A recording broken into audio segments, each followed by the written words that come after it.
The rain came down hard enough to turn the streetlights into smears of amber and white against the wet asphalt, and Nora Callahan walked through it without an umbrella because she had left hers on the 43rd floor of a building that was not hers, in a life that was not hers, and going back for it meant more time in a place where she did not belong and could not afford to cause problems. She was 24 years old and she moved like someone considerably older. Not elegant older, tired older, the kind of tired that had moved past muscles and joints and taken up residence somewhere below the bone and the marrow of things, in the automatic responses that no longer required conscious thought to execute. Her sneakers soaked through within the first block. She did not run. Running required a kind of investment in the future that she had quietly stopped making a long time ago. The double shift had gone 11 hours. She had started at 6 in the morning on the 14th floor, working through suites that smelled like other people's lives, expensive cologne and room service, and the sharp alkaline edge of industrial cleaning products.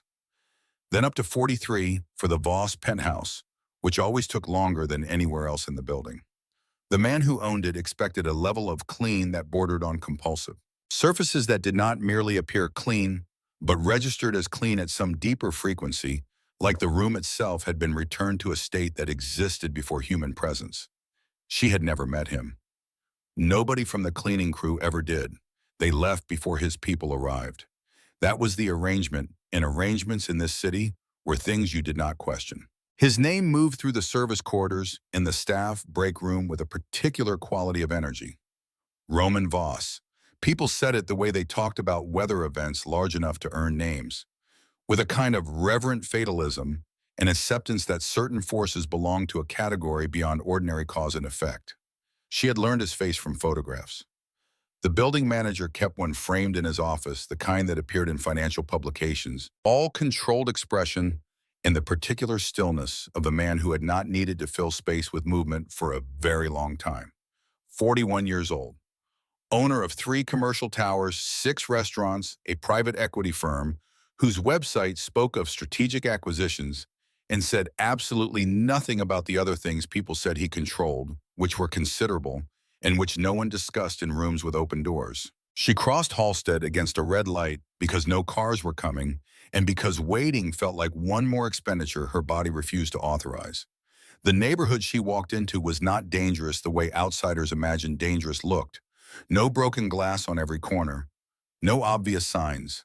It was the quieter variety of danger, the kind that lived behind closed doors, that neighbors had learned not to listen too hard toward, that landlords had learned not to ask questions about, that women like Nora had learned to measure the temperature of within the first 3 seconds of entering a room. She turned her key in the downstairs lock and listened before going up. The stairwell had acoustics she had cataloged over 18 months. The way sound carried differently depending on whether the door at the top was open or closed. The way the third step from the bottom creaked only when weight landed on the left side of it. The way she could sometimes hear the television from the hallway and gauge from its volume alone what kind of night was waiting for her. Tonight the television was off. Nora's hand tightened on the strap of her bag. She climbed slowly, keeping her weight to the right on the third step, and stood outside the apartment door for 4 full seconds with her key already in her hand before she turned it. 4 seconds was an old habit, long enough to slow her breathing, long enough to remind herself that startling him was always worse than walking in calm, long enough to make her face do what it needed to do. Neutral, soft, careful. The apartment was dark except for the kitchen light. Cole Merritt sat at the kitchen table with a glass in front of him and his phone face down beside it.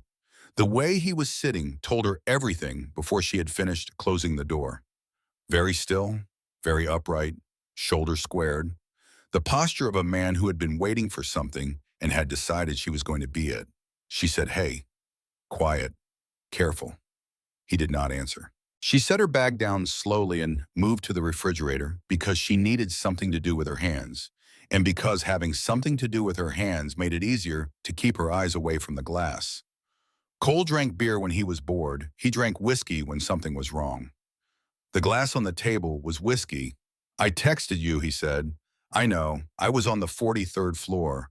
We cannot have phones out during a suite cleaning. I texted you 3 hours ago." "I know," she kept her voice level. "I am sorry I could not check it." You could not answer your phone. He said it the way someone might read a news ticker aloud. Flat, no register. 3 hours. She said his name. She told him she had been working, that she was always exactly where she said she was, that he could call the building and ask anyone. I do not need to call anyone, he said and stood up. She did not move. Moving backward had always made it escalate faster.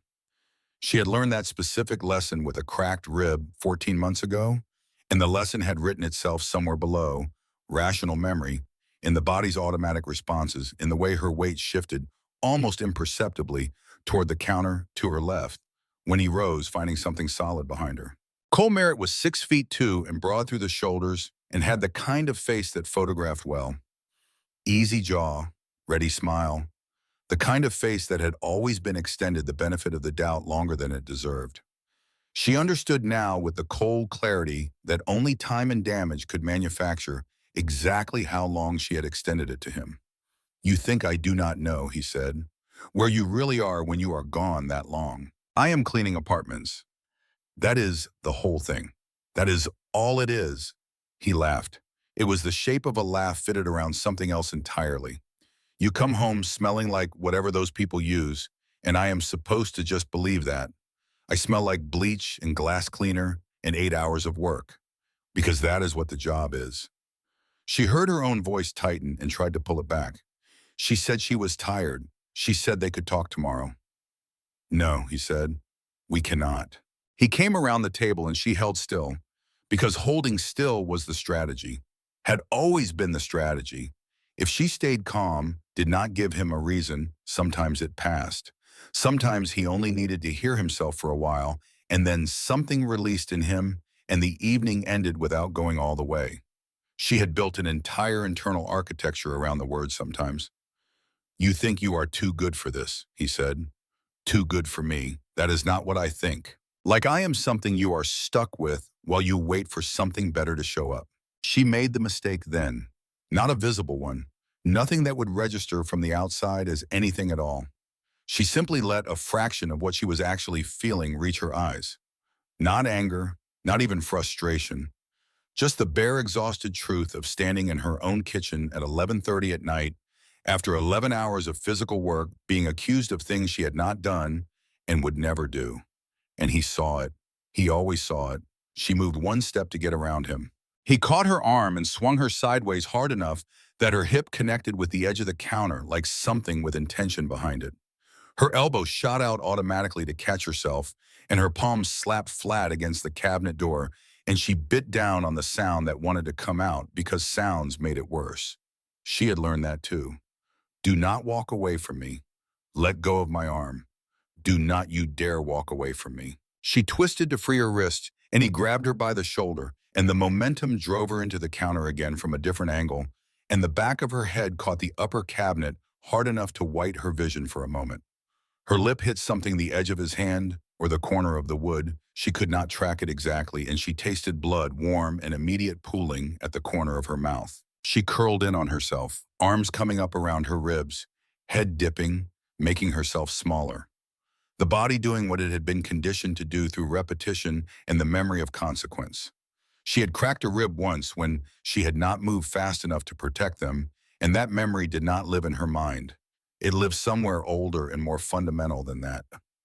Cole's hand came up. She closed her eyes, and then someone knocked on the door. That was the wrong word for it. What the door did was register an impact from someone who had already decided it was going to open. 3 blows that shook the frame. Heavy, deliberate, patient in a way that was somehow more alarming than urgency would have been, because urgency could be reasoned with, and this had no interest in being reasoned with. Cole froze. Nora opened her eyes. The knock came again. Same force, same rhythm, a metronome that was not asking for anything. Cole looked at the door, looked at her. You expecting someone? No, he straightened. Let go of her arm, ran a hand over his face in one quick, reflexive gesture, the motion of a man reassembling a version of himself that looked like nothing had been happening. He was skilled at that. She had always found that skill more disturbing than anything else he was capable of, the ease of it, the speed. He crossed the apartment and opened the door. The man standing in the hallway did not belong in this building. That was the first thing Nora's brain registered, even through the ringing in her ears and the blood at the corner of her mouth and the elevated clarity that follows fear. The sheer wrongness of him being here in this hallway in front of this door. He wore a suit that probably cost more than 4 months of her salary. Black jacket, no tie collar open. He stood with the complete stillness of someone who had not needed to perform presence through movement for a very long time because his presence required no performance. Two men stood behind him in the hallway, both larger than Cole, both watching the interior of the apartment with the flat attentiveness of people who were professionally unsurprised by whatever they encountered. Nora knew his face.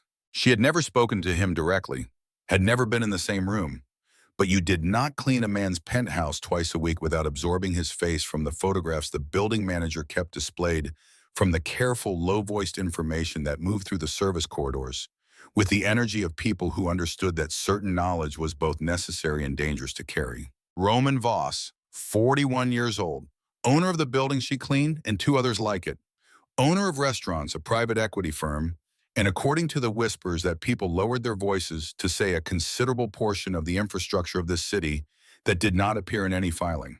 He stood in her doorway and his eyes moved through the apartment with one unhurried sweep. She watched him take inventory the way she took inventory of a room when she first walked into it, reading what was out of place, what had been disturbed, what the surfaces communicated about what had been happening before you arrived. Broken glass on the kitchen floor, blood on her mouth, her body sideways against the cabinet with her arms still slightly raised. Mr. Voss. Cole's voice had shifted into a register she recognized immediately. The performance of normalcy pitched at exactly the volume of a man who had nothing to hide precisely because he had too much. I do not think we have met. I am Cole Merritt. What can I do for you? I know who you are, Roman said. He said it without looking at Cole. He was looking at the kitchen, at the glass, at her lip. Cole stepped partially into the doorframe, not aggressively, just enough to suggest he was a presence in the space. Something I can help you with. It is late. Miss Callahan left something in the building, a Roman said. I return valuables personally. The lie was effortless, not elaborate, simply placed into the room with enough weight that its ripples moved outward and occupied all available space. And no one said the obvious thing, which was that men like Roman Voss did not personally return mislaid items to the apartments of their cleaning staff at 11:30 on a Thursday night. Cole glanced back at her. That's true. She had left nothing in the building. She was entirely certain of it. She was the kind of person who checked and then checked again, who had learned through experience that leaving things behind meant returning for them, and returning meant more time in places where she could not afford to be a problem. She started to speak. It has been secured at the front desk, Roman said, addressing the room as a whole rather than either of them specifically.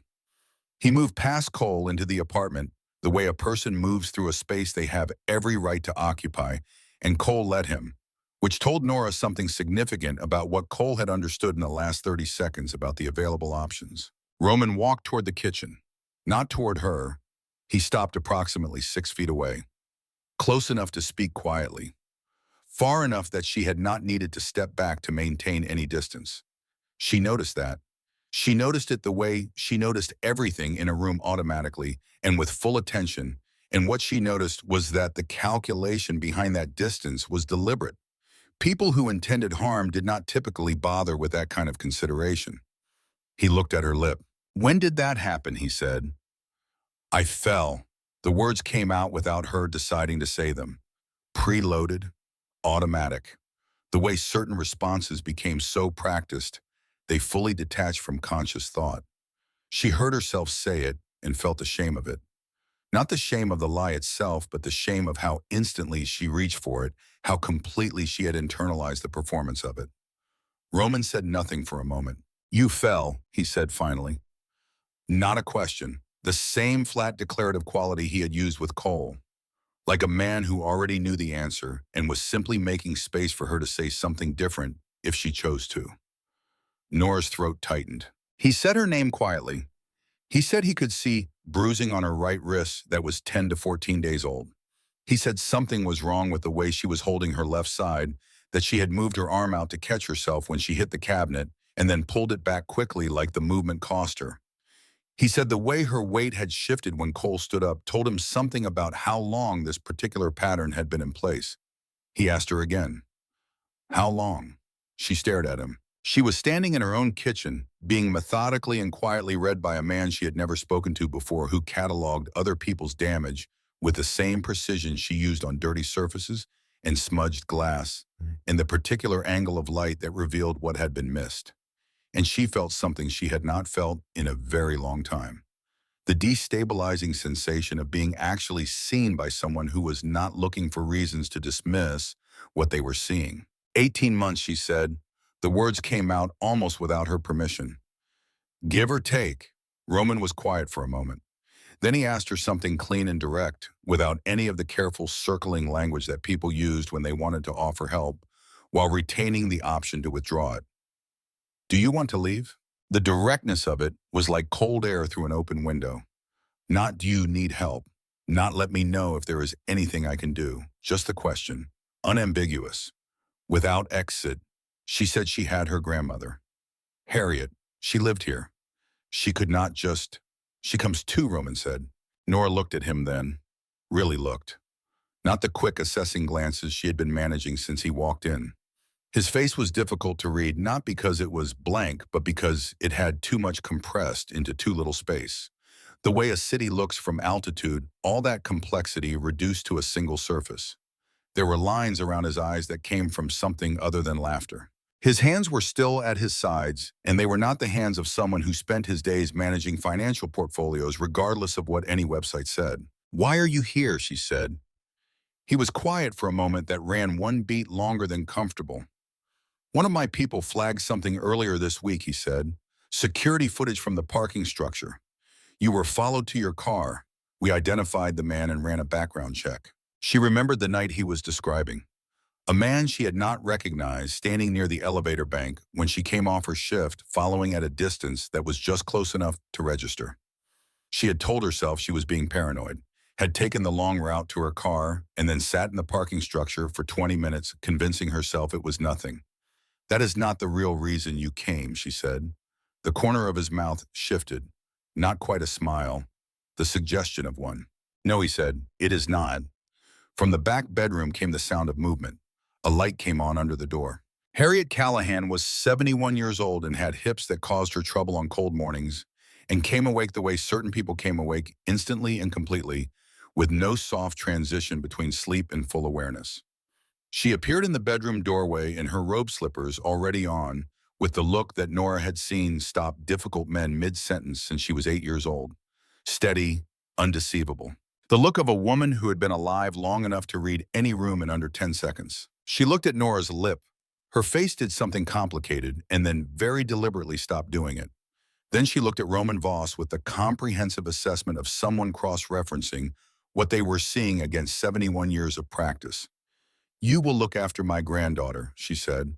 Not precisely a question. Roman did not look away from her. Yes.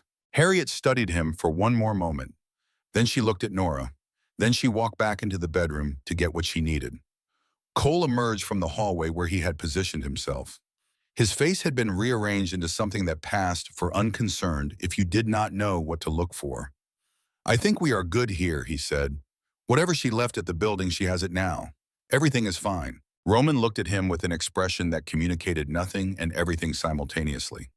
And this was the moment. Nora recognized it even while she was standing inside it. The kind of moment that would stay in memory with a clarity that ordinary moments do not have. Not because it was the worst thing, but because it was the place where the choice was visible, where she could see both directions from where she was standing. She could say yes. She had become very good at saying yes, at saying fine, and it is nothing, and I fell. And tomorrow will be different. The machinery of it was smooth and automatic and required almost no effort anymore. The alternative was an open space she could not see the edges of. Roman was not looking at Cole, he was looking at her, waiting with a patience that had no pressure in it, no expectation, nothing that required her to answer one way or the other. Just stillness, which was its own kind of statement about the kind of man he was, or the kind of man he had decided to be in this particular room on this particular night. Cole moved toward her, not quickly, just the casual repositioning of a man who wanted to be between her and the door without appearing to want that. One of the men in the hallway placed a hand flat against Cole's chest. Not hard, just there, completely immovable. Cole looked at the hand, looked at the man, looked at Roman, and she watched the moment the full arithmetic of the situation completed behind his eyes, watched him understand something about the nature of what was happening in this room and what his options actually were. "This is my apartment," Cole said. His voice had gone somewhere low and controlled. "You have no right to be here." "Go sit down," Roman said. Cole looked at him. Roman did not repeat himself. He did not need to. The quality of the silence that followed communicated with a precision no explicit threat could have matched that the available options had narrowed to two, and one of them was substantially worse than the other. Cole sat down. Nora felt the breath go out of her in a way that was almost disorienting. The sudden absence of the tension she had been carrying so constantly that she had stopped registering it as tension and had come to experience it simply as the baseline sensation of being alive. Roman turned back to her. "Your grandmother," he said. "She is in the back room." "Yes." Her voice came out smaller than she intended. "All right." He checked his watch, then looked at her. "Take what you need." He paused. He lowered his voice so Cole could not hear it from across the room. "Take your time," he said. "There is no rush." No rush. 3 words that no one had said to her in 18 months. Possibly longer. She went to get Harriet, and she did not look back at Cole because if she looked at him, she would second-guess herself. And if she second-guessed herself, she would stay. And if she stayed, she already knew every beat of what came next because she had been living every beat of it for a year and a half, and she knew the shape of it, the way, the shape of a room you have navigated in the dark. Harriet was sitting on the edge of the bed, pulling on her second slipper. She looked up at Nora's face and her eyes went to the lip and stayed there for a moment, and then she stood without being asked and reached for her coat and took Nora's hand in both of hers. "Where are we going?" she asked. Nora said she did not know exactly. "Somewhere else." Harriet squeezed her hand once firmly, the way she had done since Nora was 8 years old, and the world was doing something it should not have been doing. "That will do," she said. They came out of the bedroom to find Roman standing exactly where Nora had left him and Cole at the kitchen table, staring at his phone with the deliberate stillness of a man trying very hard to appear as though none of this was mattering to him and the 2 men in the doorway who had not moved. Roman looked at Harriet when she came out. Something crossed his face briefly. Something that was not the operational expression and was not the careful blankness. Something involuntary that was gone before she could fully name it. Harriet looked at him with the evaluating attention she brought to every person she had not yet formed a final opinion of. "You are going to make sure she is safe," she said. Roman held her eyes without hesitation. "Yes." Harriet looked at him for one more moment. Then she walked toward the door with the settled certainty of a woman who had made her assessment and was done deliberating. They went down the hallway and down the stairs and out into the rain that was still coming down hard. A black SUV waited at the curb with its engine running. One of the men opened the rear door and helped Harriet in with a care that was genuine, rather than perform that registered as actual attention rather than procedure. Nora stood on the sidewalk. The rain soaked through her immediately. Roman came to stand beside her, not under anything, just in the rain. "What happens now?" she said. "I take you somewhere safe." He was quiet for a moment. "I handled the problem," he said. Something in the way he said it made the air between them go very still, despite the rain and the noise of the city around them. She looked at him sideways. He was looking straight ahead at the wet street, his profile sharp against the amber glow of the streetlights. "What does that mean?" she said. He looked at her then. For just a moment, the surface of his expression did something she could not entirely read, something that moved through layers she did not yet have the vocabulary for. "It means Cole Merritt will not follow you." She should have asked more questions. She knew that. She knew who this man was, or what the whispers said he was. She knew that getting into this car was trading one kind of dangerous for another kind, that the distance between Cole's violence and Roman Voss's world might not be the distance between danger and safety, so much as the distance between a fire she had learned to survive and a fire she had not yet encountered. She knew all of that. Yes. She got in the car. Harriet fell asleep against the window before they had gone 2 blocks, with the magnificent efficiency of a woman who had decided the situation was sufficiently resolved to permit rest and had therefore permitted it. Nora sat straight and watched the city move past the glass. The neighborhood shifted, the streets widened and then narrowed. The particular light of Chicago at midnight orange and permanent, the light of a city that had decided darkness was not something it was prepared to accommodate. She did not notice Roman watching her reflection in the window. She did not notice him pick up his phone, but she heard 3 words before she realized she was listening. Handle it tonight. The light changed. The city kept moving. And somewhere behind them, in an apartment on the 3rd floor of a building on Halsted Street, Cole Merritt sat at a kitchen table with a glass of whiskey and no idea at all that the world as he had arranged it had just ended while he was staring at his phone, trying to look like a man who was not afraid. Morning arrived cold and gray and brought with it a brownstone on the north side with a security panel at every entrance and a man posted at the front door and locks that worked the way locks were supposed to work. The kind of building where the hallways were quiet and the neighbors did not look at each other with the particular attention of people storing information for later use. Harriet declared the bed excellent and went back to sleep. Nora stood at the kitchen window with coffee from a thermos someone had left on the counter, black and strong, and still warm, and tried to make sense of the last 9 hours. She could process the immediate things. The lip was swollen but not badly split. Her ribs ached from the counter, but it was old ache, over old ache, layered and familiar and manageable.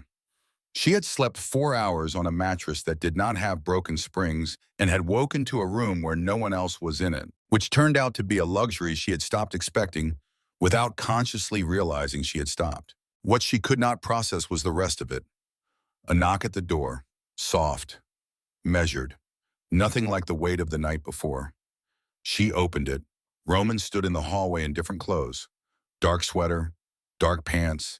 He looked like he had not slept, but it sat on him differently than exhaustion sat on most people, like something he had long ago incorporated into the baseline, rather than something that arrived and disrupted it. He held a paper bag from a bakery. Food, he said, for your grandmother when she wakes. She looked at the bum, looked at him. The old instinct surfaced immediately, the one that said, no thank you. We are fine, we do not need anything.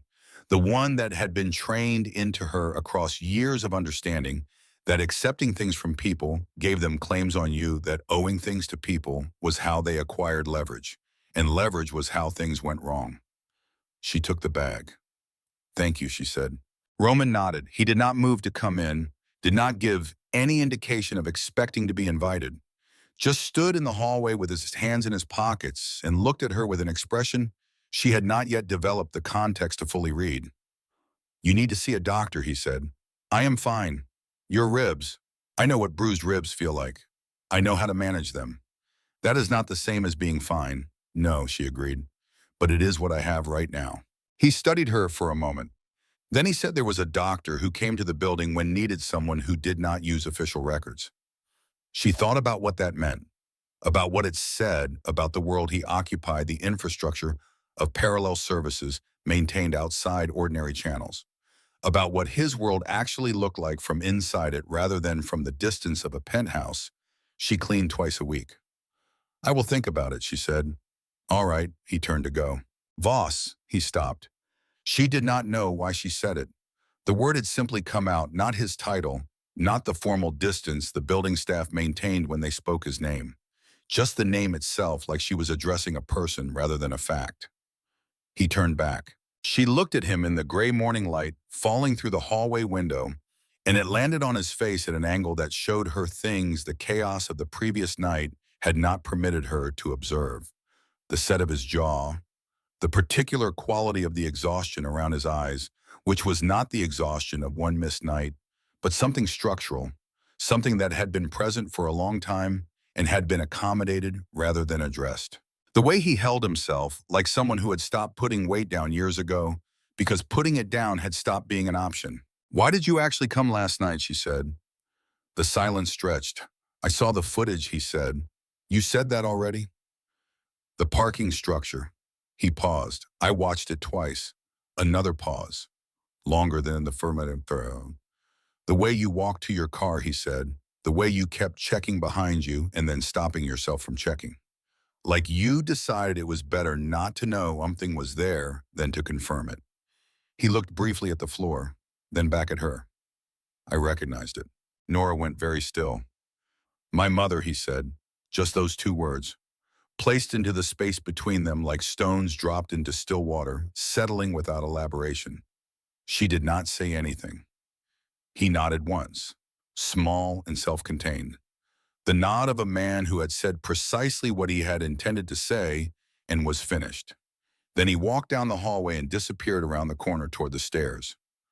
Nora closed the door and stood with her back against it. Outside, the gray November morning moved over the city at its own pace. She thought about those two words and what they contained and what it meant that a man like Roman Voss had watched a piece of security footage twice and seen something in it that had nothing to do with security.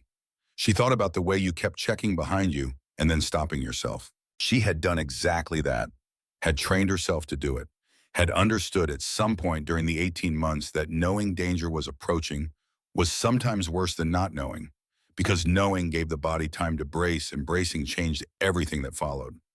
She had not known he was watching. She drank the rest of the coffee standing at the window and looked at the street below and did not yet know that 6 blocks away a car had been parked outside this building since 3 in the morning with someone inside it who was not there because Roman Voss had asked them to watch anything. She did not yet know that Roman Voss had an enemy far more patient and far more dangerous than Cole Merritt had ever managed to be, and that this enemy had been building something for months with the specific and deliberate intention of finding exactly the kind of vulnerability that Nora now represented. She would find all of that out, but not this morning. This morning the coffee was still warm, and Harriet was sleeping, and the rain had stopped sometime in the night. And for the first time in 18 months, Nora Callahan woke up in a place where she did not measure the distance to every exit before she allowed herself to exhale. That for now was the whole of what she needed. 3 days passed before she saw Roman again. 3 days of learning the brownstone the way she learned every space she inhabited. Which floorboard near the bathroom announced itself underweight? Which kitchen window held the morning light the longest? Which of the two men posted at the entrance took his coffee black, and which one used enough sugar to constitute a different beverage entirely? Small details retained without deciding to retain them, because knowing a space was how you knew when something in it had changed. The space was safe. It was also not hers. Those two facts sat beside each other with the discomfort of true things that do not resolve each other simply by both being true. Harriet adapted the way she adapted to everything, with the pragmatic ease of a woman who had outlived enough disruption to understand that comfort was something you carried with you, rather than something you found waiting in a particular location. By the second morning, she had claimed the kitchen. She had discovered a cast iron pan in the lower cabinet and declared it superior to anything she had owned in the previous apartment. She cooked. She watched her programs on the tablet that had been left on the counter. She asked Nora no questions about what had happened or who these people were or what came next, and Nora loved her for it with a depth that sometimes felt like a physical pressure, because Harriet's silence was not the silence of someone who did not understand. It was the silence of someone who understood completely and had decided that not every understanding needed to be spoken. On the 4th morning, Roman knocked at 7:15. Nora was already awake. She had been sleeping early and waking early, a recalibration her body had performed without instruction, as though it recognized that safety was a resource it could now use properly and was making up for what had been denied. She opened the door in yesterday's sweatshirt mug in hand. Roman stood alone in the hallway, no men behind him, just him in a dark coat with moisture from the morning mist on the shoulders, holding a paper bag from the same bakery as before. He looked at her, said one word, "Walk." She looked at him, looked at the bung, looked at the gray morning beyond the hallway window. "Give me 5 minutes," she said. They walked the lakefront path where the wind came off the water with the authority of early November, and the path was largely empty except for a few runners moving past with the self-contained focus of people who had made agreements with themselves about discomfort. Roman walked with his hands in his coat pockets. Nora walked with her hands wrapped around the coffee he had brought, which was considerably better than what she had been making for herself, a fact she was not going to comment on. "The doctor," he said. "Did you see him? Ribs are bruised, not cracked. You told me you could manage them. I can manage bruised ribs. That is an accurate statement. He glanced at her sideways, said nothing. They walked another half block in the wind. The lake was dark gray and restless, small white caps catching the thin light through the cloud cover. Cole, she said. Roman kept walking. What happened to him? He is alive, if that is what you are asking. That is not exactly what I was asking. I know. She let it sit between them. He left the city, Roman said. He was encouraged to do so. By people I know. She looked at him. His profile against the gray sky gave nothing away. She said, okay. He looked at her then, briefly, with something that registered as the minor adjustment of a man who had been prepared for a longer argument and was recalibrating in real time. They reached the end of the path and turned back with the wind behind them. I need to go back to work, Nora said. Roman was quiet for 3 full steps. Not yet. She stopped walking. He stopped a half beat after and turned to face her, and she looked at him with the expression she had not had much occasion to use in the past 18 months, the one that communicated clearly that her compliance had edges. I have a job, she said. I have rent that is already behind. I have a grandmother whose medication needs to be refilled next week. I have a life, boss, a real one. Not much of one right now, but it is mine. He held her gaze. The man in the parking structure, he said. He was not connected to Cole. She felt something shift inside her chest that was not quite Cole but was adjacent to it. You told me he was. That was a simplification. She waited. His name is Terrence Gould, Roman said. He works for a man named Dominic Farrow.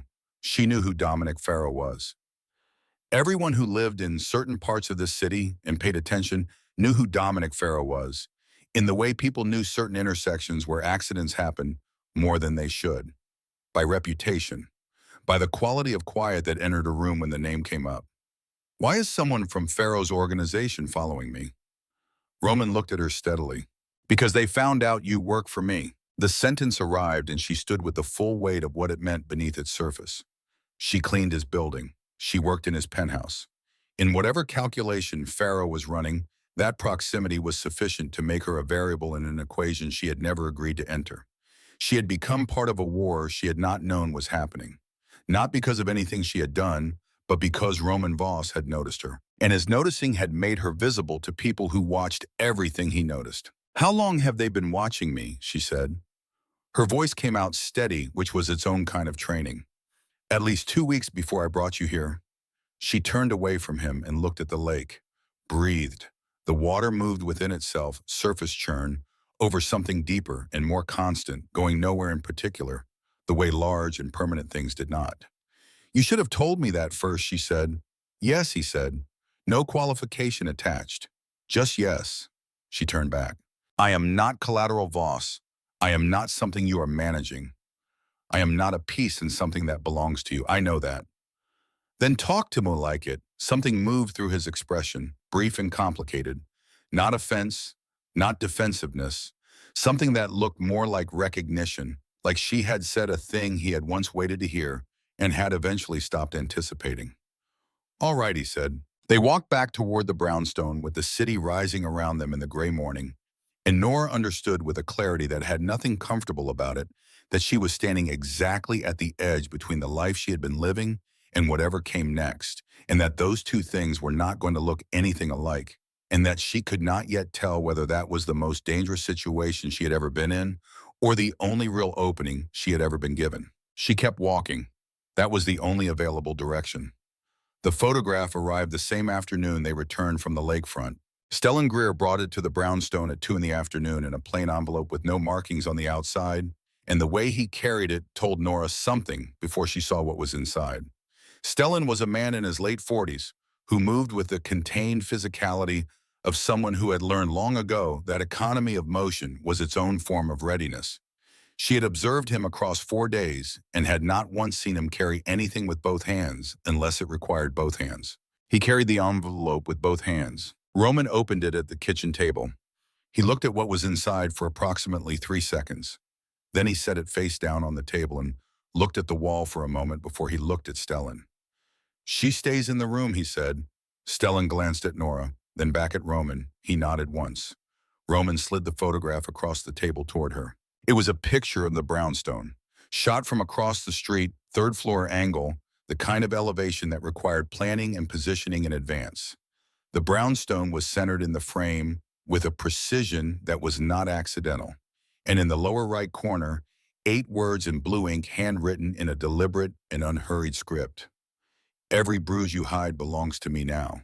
Nora set the photograph down. Her hands were steady. She noted that with a kind of distant interest, the way you noted something about yourself that you had not expected to find. He had someone positioned across the street, she said. Before we moved you here, Stellan said. The unit directly opposite, third floor, east facing. It has been vacant 2 months. Someone gained access before we established the location, which means someone told him this was the location, Nora said. The room was quiet. Roman was looking at the photograph, at the 8 words in the lower corner. The quality of attention he was giving it was the kind she was beginning to recognize, everything pulling inward, the surface going still in the way. A surface goes still when something beneath it is moving very fast. Stellan laid it out without editorial. Dominic Farrow had been expanding operations into the north side of Chicago for 8 months. 3 of Roman's business arrangements in separate neighborhoods had been disrupted. 2 supply lines interfered with. 2 property owners who had maintained arrangements with Roman's organization had been approached by Farrow's people and presented with a different set of terms. And among the people Farrow had been monitoring was a captain named Marco Sheo, Northside Operations senior level, who had gone quiet 3 weeks ago. Stellan had been unable to reach him. The silence had been filed as a concern with no confirmed answer. Standard territorial pressure, Stellan said, the kind that comes before something larger. And then he found her, Nora said. Stellan looked at Roman. Roman said nothing. Answer her, Nora said. Stellan shifted in his chair with the slight adjustment of a man recalibrating his expectations about who was in the room. Farrow has been looking for something personal, he said. Not just business. He had people watching this building and other properties for months looking for anyone Roman took a specific interest in. When you were brought here, when his men and his vehicles were used on your behalf, that was visible to people who know how to look. So he thinks I matter to you, Nora said. She looked at Roman directly. Roman said nothing for a moment. Do I, she said. The room held its quiet. Stellan examined something on the table. Declan Ward, who was leaning against the wall near the window with his arms crossed, looked at the middle distance with the careful attention of someone who had decided not to be present for this particular exchange. Yes, Roman said, unelaborated, unqualified. The same clean and undecorated honesty he had used when she told him to talk to her like she was not a variable being managed. She sat with that, felt the weight of being told by a man like this that she mattered, and the discomfort of not knowing yet what to do with that information. Then we have a problem, she said. We have a problem, he agreed. What are the options? Roman put his hands flat on the table. She had noticed he did that before delivering information he did not particularly want to deliver. The gesture of a man finding contact with something solid before he spoke. Farrow has been building toward a move for 8 months, he said. What he sent today is not the move. It is a message that the move is coming. He wants me reactive. Angry men make mistakes. Are you angry? He looked at her. Yes. Are you going to make a mistake? The eye contact was direct and held, and the room around them seemed to contract slightly, the other men receding to something peripheral. Not if I can help it, he said. Stellan cleared his throat. We need to move her again, he said. Different location, smaller footprint. This building is compromised. She is not a package, Roman said. Flat. Final. Stellan looked at Nora with the professional adjustment of a man updating his operational assumptions. We have a place in Evanston, he said. Smaller. Easier to secure. How long, Nora said. Until we resolve the situation with Farrow. How long is that? Stellan and Roman exchanged a look that contained an entire conversation. Honest answer, Nora said. Weeks, Stellan said. Possibly more. She looked at the ceiling briefly. Thought about Harriet's cast iron pan, thought about the university application she had half filled out on her phone 3 months ago and had never submitted because submitting it meant believing in a version of herself that she was not certain she was permitted to have. Thought about what the next 12 months of her life had looked like before last Thursday night. The answer to that question was not a comfortable one to hold. Evanston, she said. Stellan nodded and began making calls. Nora looked at Roman. He was watching her with the expression she had been slowly developing the ability to read across 4 days. Still complicated, still compressed, but she was beginning to be able to distinguish the layers. The operational layer, the constant low-level threat assessment that lived behind his eyes like a pilot light that never went fully out. And beneath that, something older and quieter that did not get examined directly if he could help it. She looked at it directly. He did not look away. They moved to Evanston that evening. The new apartment was on the second floor of a building that looked identical to every other building on the block. 2 men outside instead of 4. Less visible infrastructure. Harriet found the kitchen smaller but noted that the bedroom window overlooked a garden that was brown and dormant in November. But would, she announced with complete certainty, be worth looking at come spring? Nora did not tell her not to plan for spring. Roman came by the second evening in Evanston. He came alone, which she had noticed was a pattern. When he came to see her specifically, as opposed to coming for operational reasons, he did not bring the apparatus of his world with him. He sat at the kitchen table and drank the coffee Harriet produced immediately upon his arrival, because Harriet had decided that offering people coffee was her personal method of addressing complex situations. And Nora sat across from him, and they talked for almost 2 hours in a way that felt aggressively ordinary given everything surrounding it. She told him about the university application. Social work, she said. Domestic violence advocacy specifically. She had never said that out loud to anyone before, and the sound of it in the small kitchen felt strange, like making it real also made it fragile in a way it had not been when it was only hers. Roman listened, did not offer money, did not offer connections, did not offer any of the things she had been quietly braced for him to offer, the things that would have made the conversation transactional and therefore something she knew how to navigate. She asked him about his business, the real one. He was quiet for a moment. Then he told her. Not everything, but enough. The structure of it, the territories, the network of arrangements that kept Chicago's underground economy organized and predictable, the logic of maintained equilibriums that required regular violence to stay in balance. It was its own kind of order, even if it was order, built on things she found genuinely disturbing. Does it bother you, she asked? What you are? He looked at his coffee cup for a long moment. It used to bother me more. What changed? I got better at it. She looked at him. That is not an answer, she said. No, he agreed, it is not. The honesty of that disarmed her more than any explanation would have. She had expected deflection or the dark romanticism that men in violent worlds sometimes wrap themselves in. Instead, he had simply acknowledged the inadequacy of what he had said and sat with it, which was the behavior of someone who had made a certain peace with himself and was not asking anyone to help him feel better about it. She did not know what to do with a man who was not asking for absolution. She was still working that out 3 days later when she found the photograph. She had not been in his coat looking for it. She had found his coat left over the back of a chair when she came down the hall after he had stepped outside to take a call, and when she lifted it to hang it, something fell from the inner pocket. A photograph. Old. Worn soft at the corners, the way photographs got when they had been handled many times over many years. A woman in her 40s with dark hair and Roman's jaw, and an expression on her face that told you nothing about what she was feeling, which told you everything about what she had learned about being seen. Nora held it and heard Roman's voice in her memory from the lakefront. My mother. Just those 2 words placed between them like something he had not quite meant to put down. She heard his footsteps on the stairs. She set the photograph on the table face up. He came in and saw it and went completely still. It fell, she said. I was not looking through your things. I know. He crossed to the table and picked it up and held it, looked at it with the expression of someone revisiting a place they did not go to often and did not particularly want to be in right now. She left when I was 11, he said. Not to Nora specifically, to the kitchen, to the photograph itself, not left, was removed. My father's work had a cost. She paid most of it. A pause. I found her when I was 26. She had been living under a different name in Tucson for 15 years. Nora sat very still. She was fine, he said. She had built a whole other life, a good one. He set the photograph down carefully. She did not want to see me. I reminded her of things. He said it without self-pity, which was somehow harder to receive than self-pity would have been. Self-pity had edges you could respond to. This was simply a fact delivered in the tone of someone who had carried it long enough that the carrying had become indistinguishable from the weight itself. I am sorry, Nora said. Do not be. He looked at her. I am telling you because you asked me why I came that night. The real reason. I thought I knew the real reason.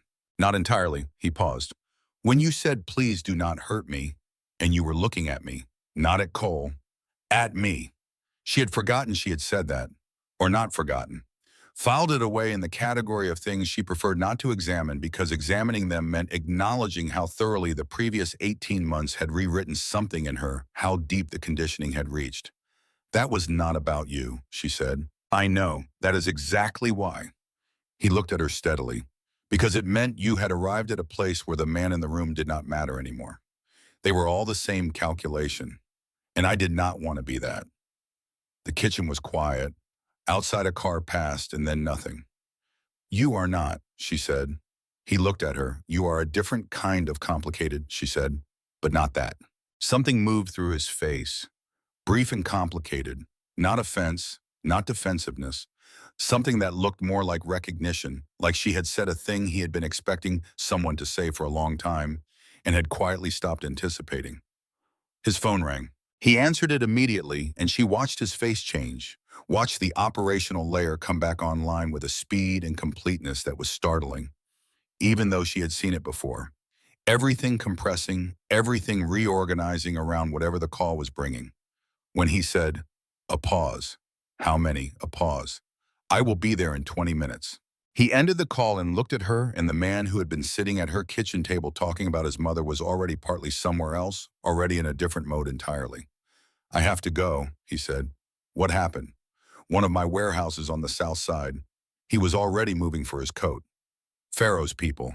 How bad? He stopped at the door. The pause he gave her before answering was precisely long enough to communicate that he was deciding how much to say. 2 men are dead, he said. Mine. Then he was gone, and the kitchen felt considerably larger without him in it. Nora sat at the table and looked at the place where his coffee cup had been, and thought about warehouses and dead men, and a photograph with 8 handwritten words on it, and the arithmetic of being a variable in someone else's equation. Harriet appeared into the bedroom doorway in her robe. She stood there with the clear-eyed attention she brought to every situation she had not created and was not pleased about. Nora told her she was fine before she could ask. You are not fine, Harriet said, and came to sit across from her and put her hand over Nora's on the table. Tell me. I got us into something, Nora said. Something I cannot see the edges of. There are people watching this building. There is a man who wants to use me to get to Roman, and I am in the middle of something, and I do not know where it ends. Harriet was quiet for a moment, her hand still over Nora's. You got yourself out of something, she said. That is not the same as getting into something. Nora looked at her. This man, Harriet said. Roman. She said it the way she said everything directly. He looks at you like you are something he does not know what to do with. Men like him do not look at women that way, Nora said. Harriet was quiet for a moment. Men like him do not look at anyone that way, she said finally, unless something has already happened inside them that they cannot take back. The question is not whether this is complicated. The question is whether you trust him. I do not know him well enough to trust him yet. You knew Cole for 3 years, Harriet said simply. The sentence landed the way a flat stone lands in still water. Nora looked at her grandmother. I am not saying it is the same, Harriet said. I am saying you have been measuring this man against your fear instead of against your own judgment. And your judgment has always been good, Nora. Better than you give it credit for. Fear borrowed it for a while, but I think you are starting to want it back.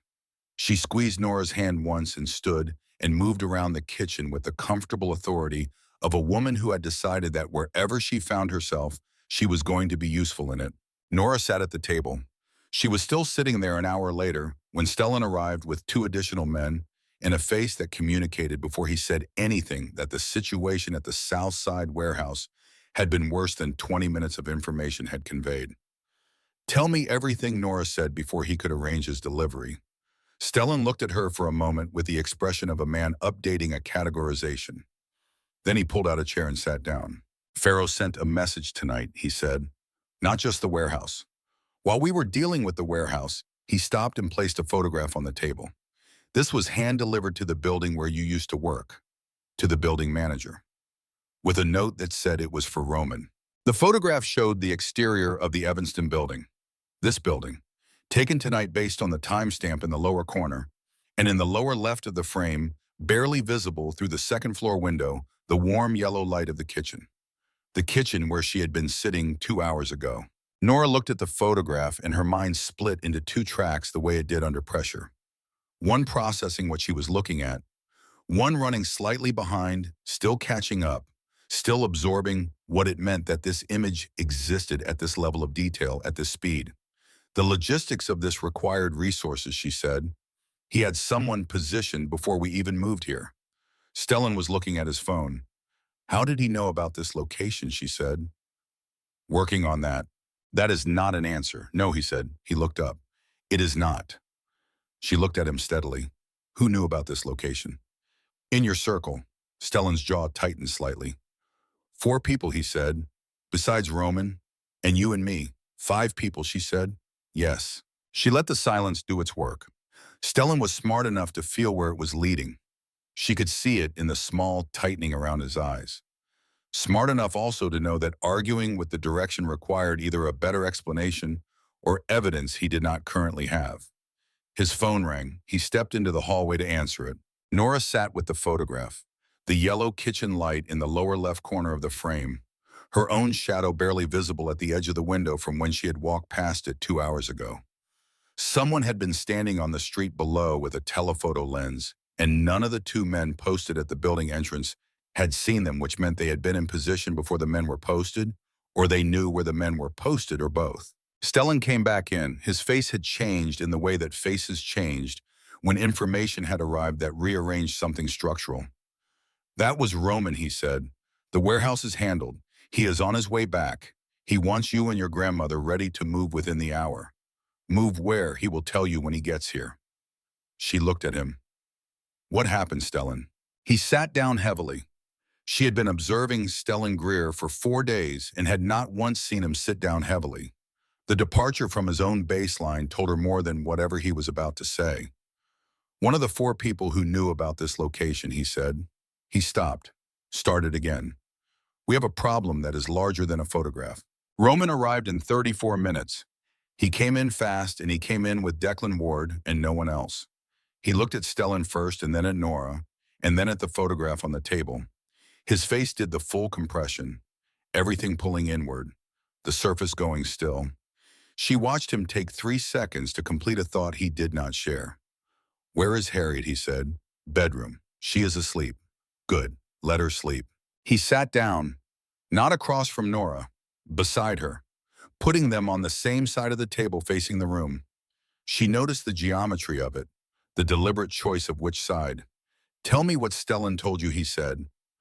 He told me almost nothing and said you would explain. He put his hands flat on the table. The warehouse tonight was a distraction, he said. Pharaoh hit it knowing we would have to respond, knowing it would pull me and most of my available people south for at minimum an hour. While someone photographed this building from a pre-selected position across the street. The angle in that photograph is from the 3rd floor of the building, directly opposite. That unit has been vacant 2 months. Someone was positioned there in advance, which means someone told Pharaoh this was the location before we moved here, she said. Before the decision was made, he said, he looked at her. I made the decision about Evanston 4 hours before we moved you. The people who knew were Stellan Declan, a man named Carver Neild, who handles my secondary properties, and no one else. So it is one of those 4, she said. That is the only architecture that makes sense. She looked at him. You have been looking for someone inside your organization. He was quiet for a moment. For about 3 months, he said, and you did not find them. No, but now we know it is one of 4 people. Nora looked at the photograph, looked at the window with the yellow kitchen light in the corner of the frame. Then she looked at Stellan and then at Declan Ward, who was still near the wall, with his arms crossed, young enough that the effort of keeping his face neutral was visible in the tensions around his jaw. She looked back at Roman. You could narrow it further, she said. Which of those 4 knew about the warehouse tonight? All 4 knew about the warehouse, Stellan said slowly, and then stopped and looked at her with the expression of someone revising a categorization in real time. But Roman and I were together when he made the call about Evanston. Declan was with us. Carver Neild was briefed separately. By phone. She sat with that. You need to get Carver Neild here, she said. Roman was already looking at Stellan. Stellan stepped out to make the call. The room held the particular density of people who were being very careful about how they occupied space. Declan Ward was one of the 4 people on the list, and he was standing in this room and he was aware of it. Stellan was also on the list and had just been sent into the hallway. The weight of that was present in the room without anyone saying it. How long has Declan been with you, Nora asked. Roman glanced at Declan. Declan looked at Roman. Roman said nothing. 7 years, Declan said. Since I was 21. She nodded, filed it, said nothing else. Carver Neild arrived 40 minutes later. He came in shaking rain from his coat and looked at the room with the practiced calm of a man who attended difficult meetings professionally. He was mid-40s, lean in the way that came from discipline rather than metabolism, groomed with the precision of someone who had learned that looking composed was its own form of armor. He looked at Nora. Something happened in his expression. Small, fast, a minor recalibration of whatever he had expected to find when he walked through the door. It was gone in less than a second. But she had been reading rooms and the people in them for long enough that she caught the edge of it and she held it and turned it over quietly in her mind, while Carver settled into a chair and Roman placed the photograph on the table in front of him. Carver looked at it. His face arranged itself into the appropriate configuration of concern. Right timing, right amount. Convincing if you were looking for conviction in the right place. Nora was not looking in the right place. She was looking at his hands. They were flat on the table, relaxed, already still, already managed. The hands of a man who had received this information before he walked into the room and had therefore already processed the physical response to it before he needed to perform the emotional one. When did this arrive? Carver said. Tonight, Roman said. While we were at the warehouse, someone surveilled the location. Yes, from the building across the street. Carver shook his head slowly. Prepositioned. He said it with the gravity of a man working through a problem in real time. They knew about Evanston before you moved her here. Yes, Roman said. Someone did. The room was quiet. Nora looked at Roman. He was looking at her. He had seen it too. The hands, the timing, the texture of Carver Neild's reaction against the texture of a genuine reaction. The moment between them was less than a second long and carried enough information to fill a much longer conversation. How much did Pharaoh pay you? Roman said. The room temperature dropped 5 degrees in the space of that sentence. Carver's face moved through 3 expressions in rapid succession. Surprise, which was real and involuntary. Calculation, which replaced it almost immediately. And then something flat and smooth and entirely different from the performance he had been running a moment before, something that had no pretense left in it. More than you are worth at this point, Carver said. The gun was in his hand before anyone in the room finished processing the sentence. He did not point it at Roman. He pointed it at Nora. The calculation was obvious and immediate. Roman was armed. Stellan was armed. Declan was armed. 1 gun against 3 was poor arithmetic for any single target. But Nora was not armed. Nora was the variable. A man who had spent 3 months building an architecture of betrayal was smart enough to know which piece on the board changed the mathematics. Nobody moved. Pharaoh wants her, Carver said. His voice had gone completely flat. Not cold exactly, just stripped of everything except the mechanism. He wants her for the same reason Roman wants her. She is the leverage. Except Pharaoh intends to use it. Walk out with me. I call it in. She is back before morning. Nobody else has to. Do not finish that sentence, Roman said. You are outnumbered in this city, Roman. Pharaoh has the North Side contracts. He has 3 of your former captains. He has. He has you, Roman said. He bought 1 man out of my organization and used you to hand him an address in a warehouse fire and a photograph. That is what 3 months of work got him. A pause. He does not have the North Side. He has the illusion of it. He has her, Carver said. The gun did not waver. Right now in this room, he has her. And you are going to let me walk out with her, or the next several minutes become very difficult for everyone here. Nora was watching the gun. More specifically, she was watching Carver's hand, the tension in his wrist and forearm, and she was thinking about something she had read in a self-defense pamphlet a counselor had given her 3 years ago, that she had kept in a drawer and never acted on. That most people pointing guns in high-pressure situations were managing their own adrenaline response, and that adrenaline created a narrowing of attention to the primary target, and that the narrowing had exploitable edges. She moved, not fast. Fast would have triggered the gun. She moved the way she had moved for 18 months, the way she had learned to occupy space without drawing attention to it, the slow, casual shift of a person uncomfortable in their position. Carver's eyes tracked her for a fraction of a second. Less than that, Declan was already moving. The gun went off. The sound in the small kitchen was physical, a percussion that bounced off tile and cabinet and the low ceiling and filled every available space with itself. Nora hit the floor by reflex, arms around her head, making herself small. She heard Carver hit something hard. The brief, concentrated sound of a struggle that was entirely one-sided. Then silence. She became aware of her own breathing first, then the ringing in her ears, then the sensation of the kitchen floor against her palms, cold and solid and entirely real. Nora. Roman's voice close. She lifted her head. He was crouching beside her with one hand on her shoulder, careful, not gripping, just present. His face was running an assessment and working very hard not to let the urgency of that assessment show. Are you hit? She did a rapid inventory. Arms, legs, the physical account of herself. No, you are certain. Yes. She sat up. Her hands were shaking. She looked at them with the detached interest of someone observing a phenomenon at a slight remove. Carver was on the floor across the kitchen with Declan's knee in his back, and his gun skidded against the baseboard. He was alive. She could see his shoulders moving with his breath. The bullet had gone into the upper cabinet above where she had been sitting, blowing a hole through the wood that was still trailing splinters.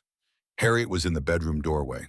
She was looking at the hole in the cabinet with the expression of a woman making a very deliberate decision about which emotions to lead with and in what order. Are you hurt? She said to Nora. No.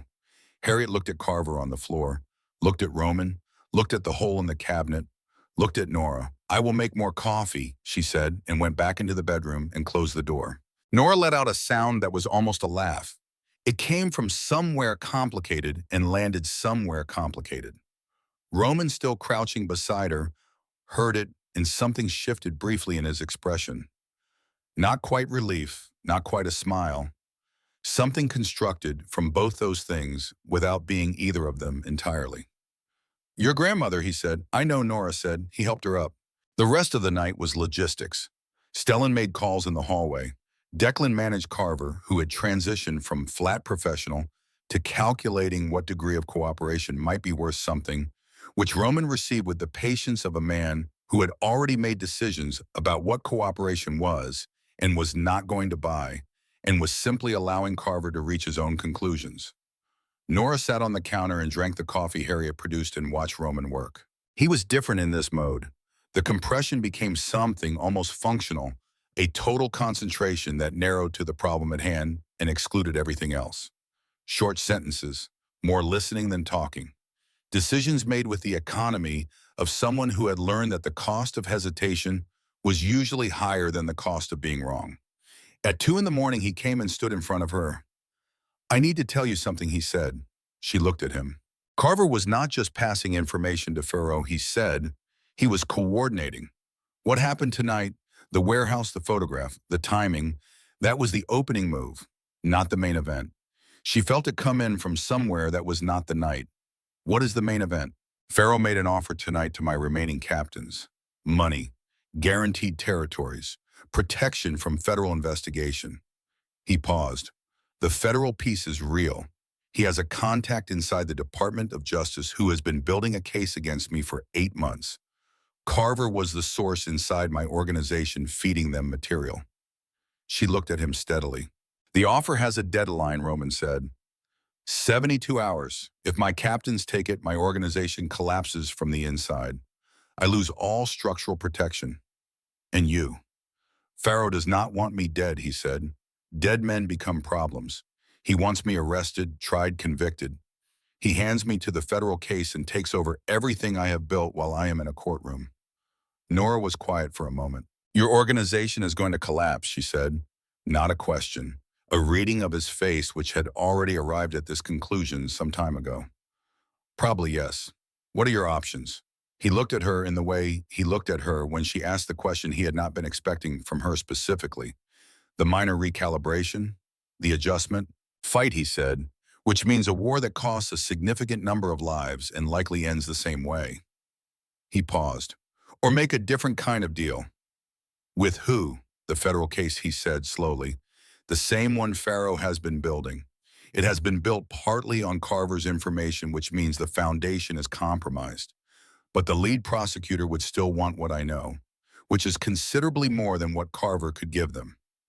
Cooperation, she said. Testimony, names, dismantling my own organization from the inside, but on my terms rather than Pharaoh's. The kitchen was very quiet. Outside the city, between its last sounds and its first ones, the narrow window of genuine quiet that Chicago allowed itself in the depth of a November night. You would be ending what you built, she said. Yes, to keep Pharaoh from taking it and to keep myself out of a federal prison. He stopped, looked at her. And because I am sitting in a kitchen in Evanston at 2 in the morning, and there is a hole in the cabinet and your hands were shaking when you sat up off that floor. He said it flat without performance. The exhaustion of a man who has said something true and knows it. I am very tired of this being what my life is. Nora did not say anything for a long time. She thought about the university application on her phone. She thought about what Carver's gun had sounded like in a small room. She thought about Roman's hands pressing flat on the table before he delivered something he did not want to deliver, and the photograph of his mother worn soft at the corners, and the 2 words he had said on the lakefront that had not required any more than 2 words. If you cooperate, she said, what happens to you? Reduced exposure. New identity, a life considerably smaller than this one. And Pharaoh, he is in the same federal case. Carver was feeding them material on Pharaoh's operation alongside mine. The prosecutor wants both of us. Cooperation means I am the one who walks. She looked at him for a long moment. Then do it, she said. He was quiet. Voss. She held his eyes. Do it. Take the exit while it is still open. Something moved through his face. Something that took longer to arrive at the surface than the quick, involuntary flashes she had seen before. Something that moved through several layers. And what it arrived at was the expression of a man looking at something he had not expected to be offered and was not entirely certain he was permitted to accept. His phone rang. They both looked at it on the table. Stellan's name on the screen. Roman picked it up. She watched his face change as the call came in, watched the operational layer return with the speed of something that had been waiting just below the surface. Say that again, he said. A pause. 5 seconds. She counted them. How long ago? He lowered the phone. She looked at him. The man who had just been talking about exits and exhaustion and a life smaller than this one was gone. Something older and colder had taken his place. She went out, he said. Nora's body processed the sentence before her mind did. Your grandmother. She told the man on the door she needed air. He let her go 1 block. She was supposed to be 1 block. Nora was already off the counter. Where is she? She said. Her voice came out level and very quiet. The voice of someone for whom volume was not available because all available resources were being directed elsewhere. Pharaoh had someone on the street, Roman said. He said it steadily, and she understood the steadiness was the most he could do for her right now. That holding himself still was the only thing he had to offer in this moment. They have her, he called, Roman said. Pharaoh called. He wants a meeting. In person. Tonight. Southside Warehouse. Nora was already getting her coat. I am coming with you, she said. Nora. She is my grandmother, she said. Her voice had gone somewhere she did not entirely recognize. Somewhere below the register she used for difficult things. Somewhere without adjustment in it. Without management. Without any of the careful, measured control she had been exercising for 4 days and for 18 months before that. Do not argue with me, she said. Roman looked at her for a long moment. What he was looking at, she understood. Not a woman who needed to be protected. Not a variable in someone else's equation. Not the person he had found bleeding in a kitchen 8 days ago. Something that had taken 8 days of safety and a gunshot in a kitchen and Harriet's name to fully arrive at the surface. He recognized it. All right, he said quietly. Outside in the deep quiet of the November night, the city held its breath, the way cities did when things were in motion that would change the shape of them, when the arrangements that held certain things in certain places were about to be tested in ways that would reveal which of them had been built on something real. They were going to find out which was which. The drive to the south side took 22 minutes, and Nora counted them without deciding to count them the way the mind under pressure found things to measure when the things that actually mattered could not be measured. 22 minutes of Chicago moving past rain-dark windows.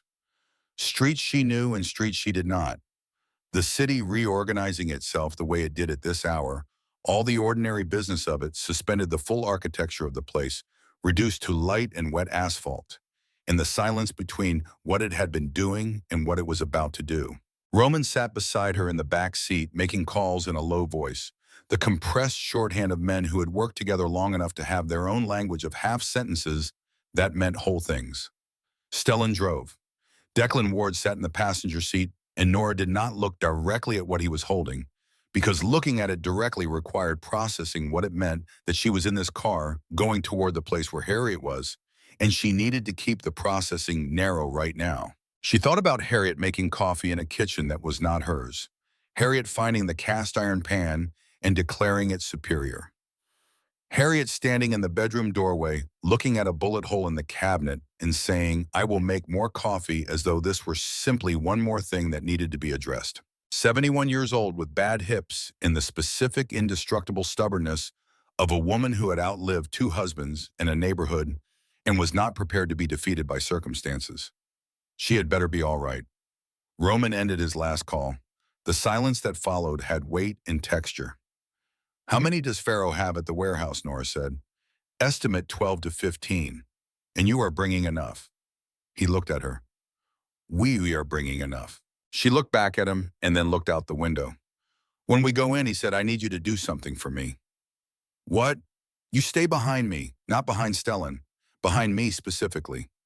You do not move unless I move first. You do not engage with Pharaoh directly regardless of what you see or what he says."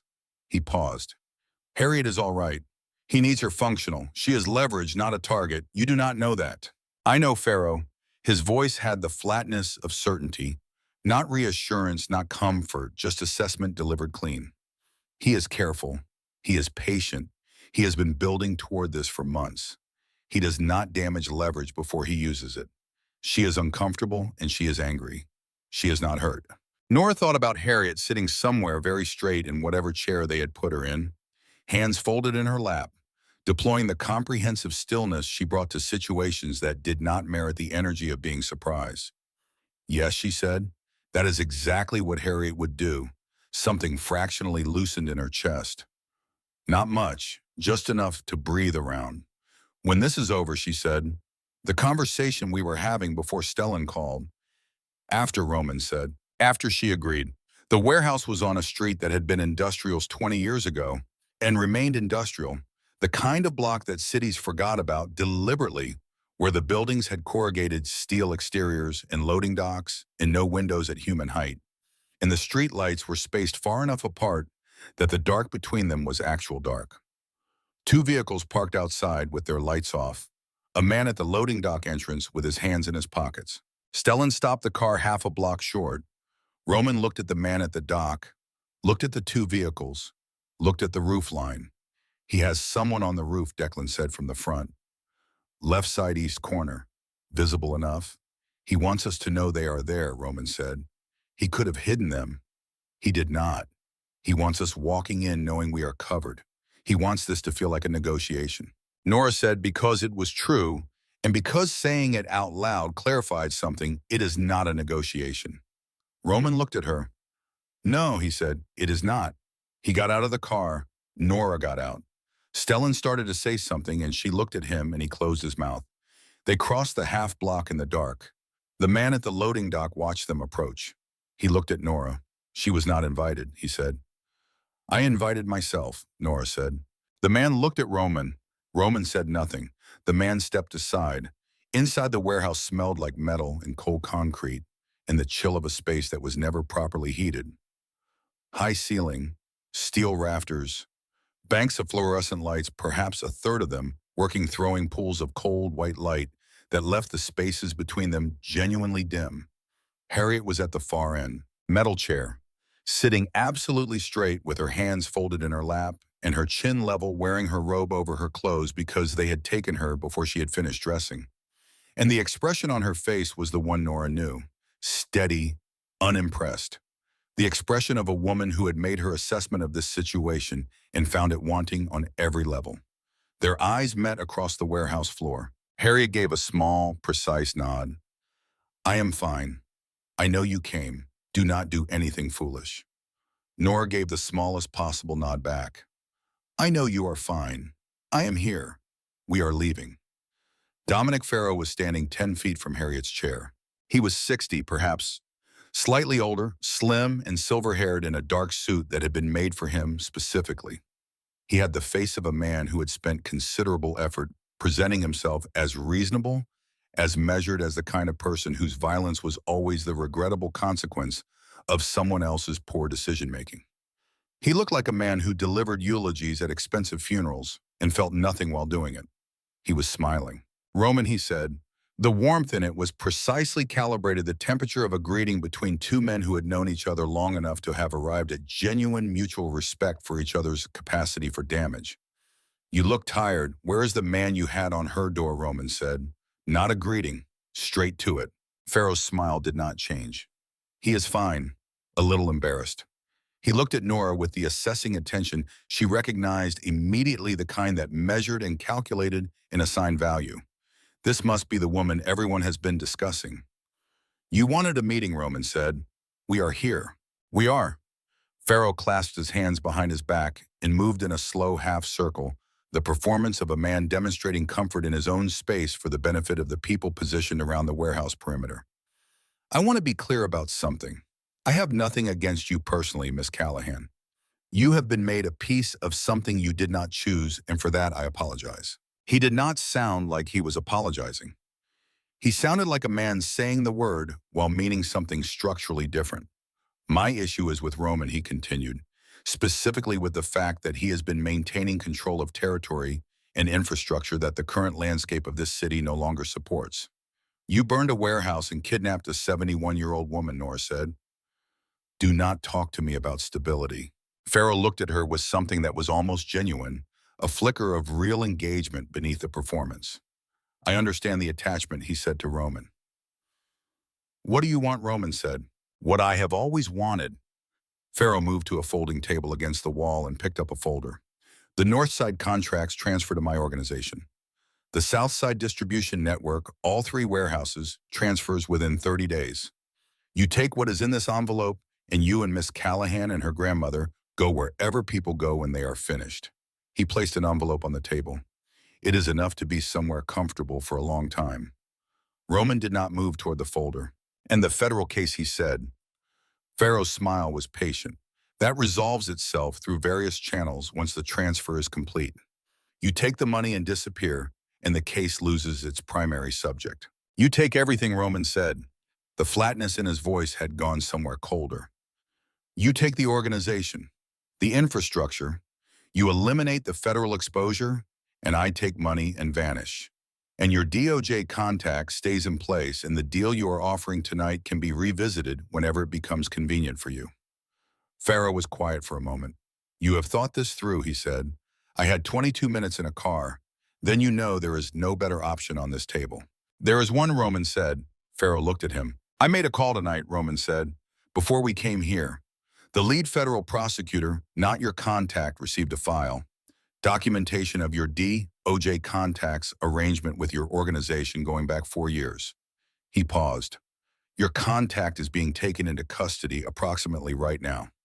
The file also includes everything Carver gave you about my organization and everything I know about yours, which is considerably more complete than what Carver had access to." The warehouse went quiet. Nora watched Farrow's face. The reasonable and measured quality drained out of it, gradually not replaced by rage, not yet, but by something more deliberate and more dangerous. The expression of a man recalculating in real time and arriving at answers he did not like. "You cooperated," Farrow said. "Yes. You gave them your own organization. What remains of it after 3 months of your work? Yes, to get immunity, to get something Roman said, which is more than this deal offers. The silence that followed had a quality. The silence of a room full of armed men waiting for a signal from the man at the center of it. A room in which every variable was now in motion, and the outcome was genuinely unresolved. Pharaoh's smile returned thinner than before. The file does not matter, he said, even if what you are saying is true, and I am not certain it is the timeline for that kind of federal action is days, not hours. Tonight I still have 12 men in this building, and you have 8, and a grandmother and a woman who cleans apartments. He looked at Nora when he said it. Direct, deliberate, watching for the flinch. She did not give it to him. And I have something else, Pharaoh said. He nodded to someone behind Nora. She heard footsteps and turned, and there were 2 men she had not accounted for coming from a section of the warehouse not visible from the entrance. Between them was a third man who looked like he had endured a difficult 12 hours. Bloody nose, torn jacket, the posture of someone whose hands were secured behind his back. Stellan made a sound beside her. The man between Pharaoh's people was one of Roman's captains. She had seen his face in a photograph during the second day at the brownstone when Stellan had given her a briefing on the structure of what she had gotten herself into. North Side operations, senior level. The man Stellan had mentioned going quiet 3 weeks ago. Marco Shea. Marco came to me 2 days ago, Pharaoh said, before tonight's events. He brought useful information and expressed interest in the transition. He also brought something I found very interesting. Something about the cooperation agreement you just described. Roman went very still. Your immunity agreement, Pharaoh said, is conditional, not final, which means if the cooperation falls apart, if key witnesses became unavailable, if certain documentation developed problems, he spread his hands. The case reverts to what it was before you made your call. A federal prosecution of Roman Voss built on Carver's testimony and years of surveillance with a very motivated prosecutor and no immunity protecting you. He looked at Roman steadily. You have 72 hours before that agreement finalizes. I have resources and 12 men in this building. He picked up the envelope from the table. Take the deal, Roman. Walk out with your woman and her grandmother, and in 72 hours, none of this matters to either of us. The warehouse held its breath. Nora looked at Roman. His face was doing nothing she could read. Completely still, completely compressed. This was a version of his expression she had not encountered in 8 days of learning it. Something below all the layers she had mapped. He looked at Harriet. Harriet looked back at him with the clear-eyed attention of a woman who had made her assessment of this man some time ago and was not revising it under present circumstances. He looked at Nora. She looked at him and thought about the word after. The implicit promise of it that there was a conversation being held in reserve, that a future existed to have it in. She thought about what it had meant to her in the car when he said it. She gave him the smallest possible nod.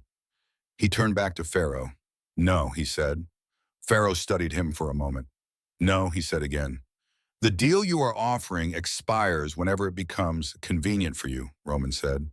So, no. Pharaoh was quiet for 3 seconds. Then he said, bring her, and 2 of his men moved toward Nora. Roman moved first. The first man went down before he had closed half the distance. Roman's elbow connecting with the side of his jaw with the economy of someone for whom this was not a new language but the first one. The second man adjusted and Stellan was already there, and the warehouse detonated into motion positions around the perimeter, activating simultaneously the particular percussion of bodies hitting concrete and steel, and each other in a space with very good acoustics for it. Nora moved toward Harriet. One of Pharaoh's men was already between her and the chair. Large distance advantage. She stopped 3 feet from him, and they looked at each other across the kind of standoff that had no good options built into it. Harriet stood up from the metal chair. She did it slowly with the dignity of a woman whose hips hurt and who had decided that was not going to be visible.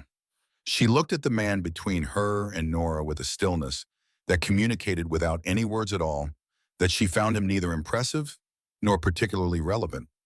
She said something in a voice that was quiet and absolute. The man blinked. Half a second. Less than that. Nora went through the half second like it was a door. She hit him low because low was where you went when you were 5 feet 4 inches, and the alternative was going high against someone who outweighed you by 80 pounds. She drove her shoulder into his midsection, the way the self-defense pamphlet had described the geometry of it, and her body apparently retained the information, even though she had never applied it in practice. They went down together. The impact with the concrete floor registered in her teeth. His elbow connected with her cheekbone on the way down, and she saw white for a moment, total and brilliant, and then it receded back to the dim fluorescent reality of a warehouse floor, and she got up. Harriet was already moving toward her, slower, and caught her arm. "Are you hurt?" "My face." She touched her cheekbone. "Hot, already swelling." "Are you?" "I am furious and I am fine," Harriet said. "Good. Same." She looked around this warehouse. The fight was still in motion. Stellan near the east wall, Declan at the loading dock entrance working with the focused efficiency of someone doing a job they were good at.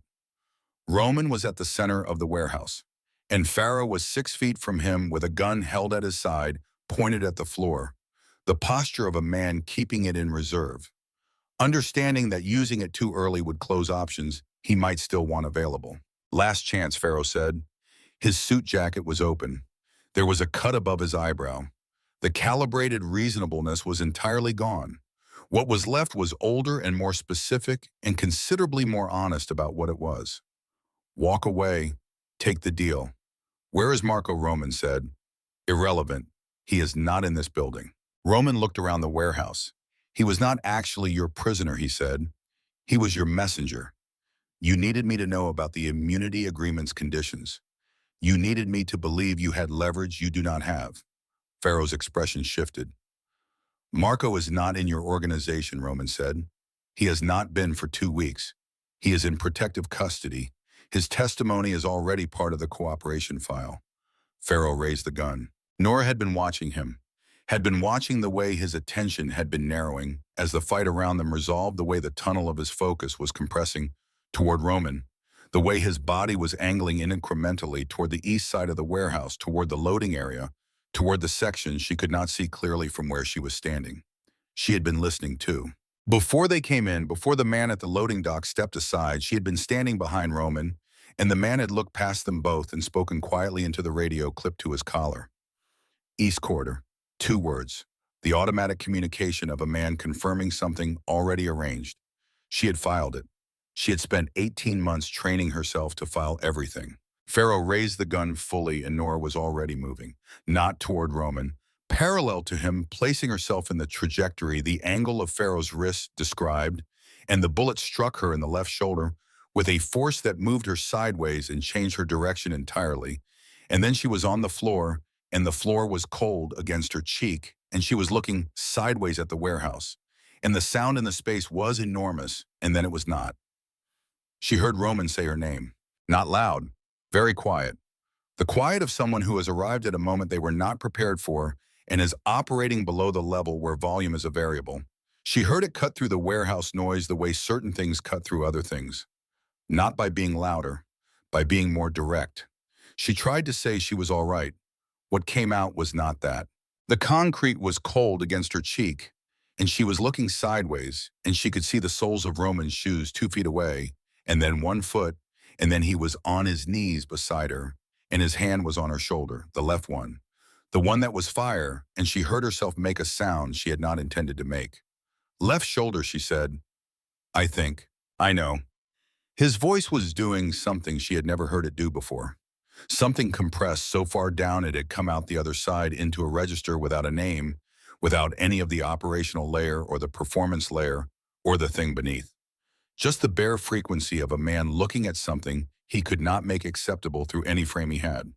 "Pharaoh," she said. 1 word. Roman understood it.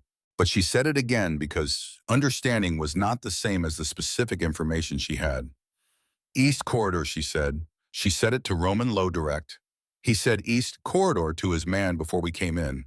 "He has a route out on the east side. It is already arranged." Roman looked at her for 1 second. She watched something move through his face, something that had nothing operational in it. He said 1 word into his phone. "East."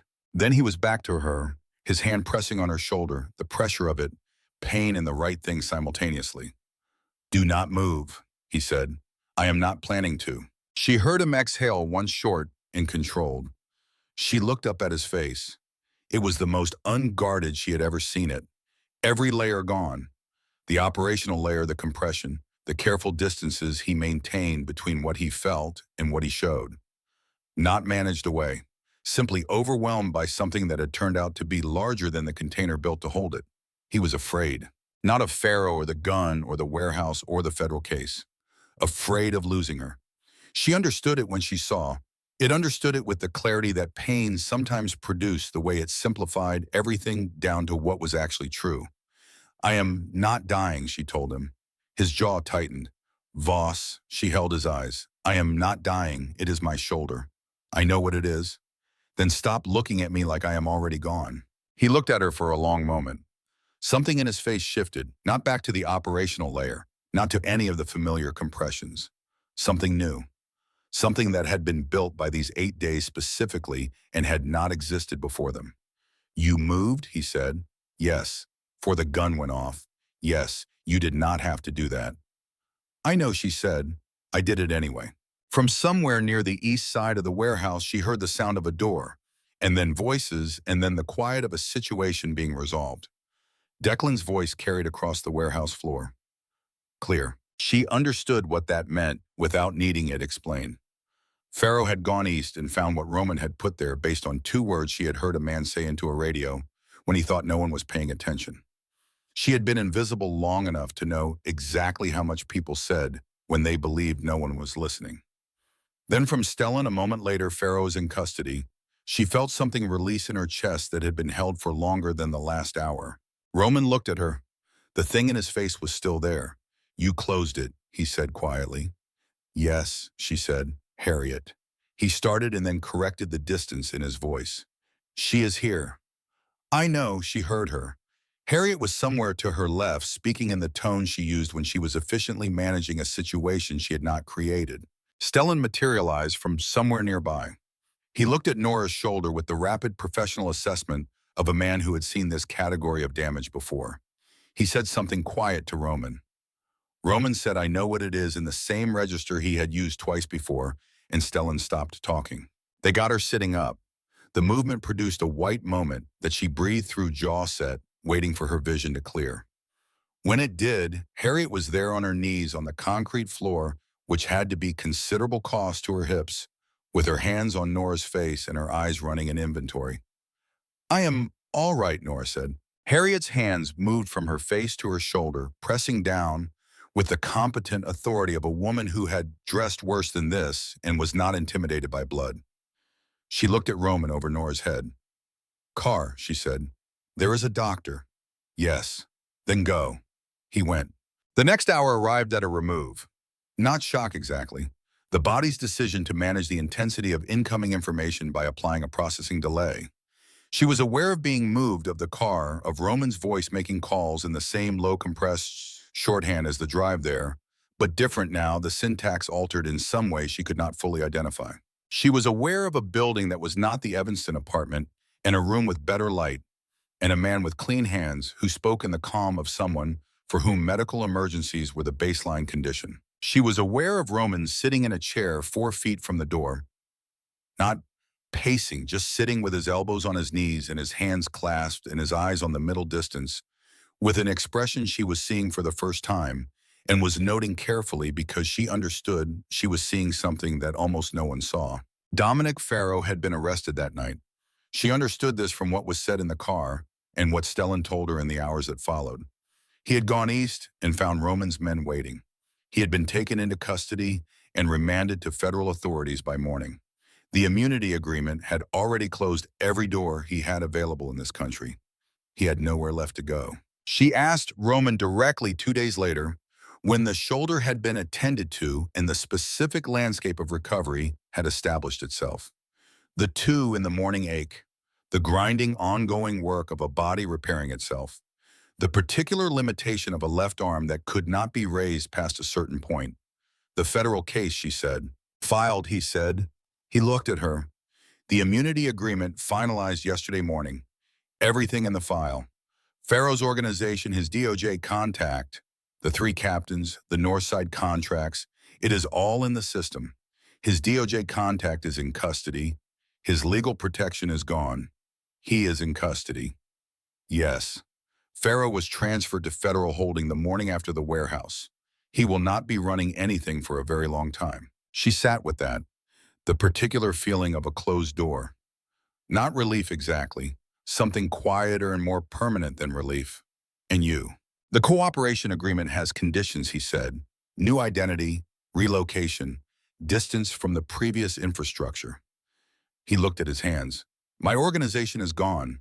The men who stayed loyal are being processed through the same agreement.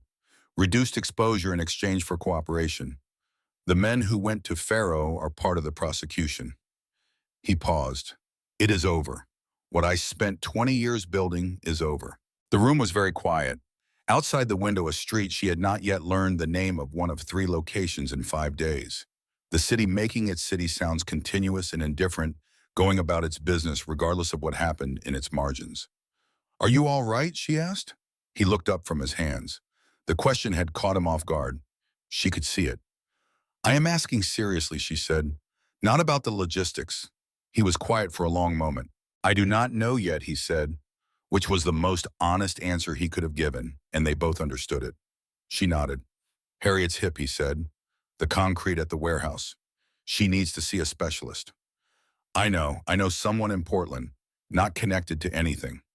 Portland, she said, or Seattle, or a small town on the Oregon coast.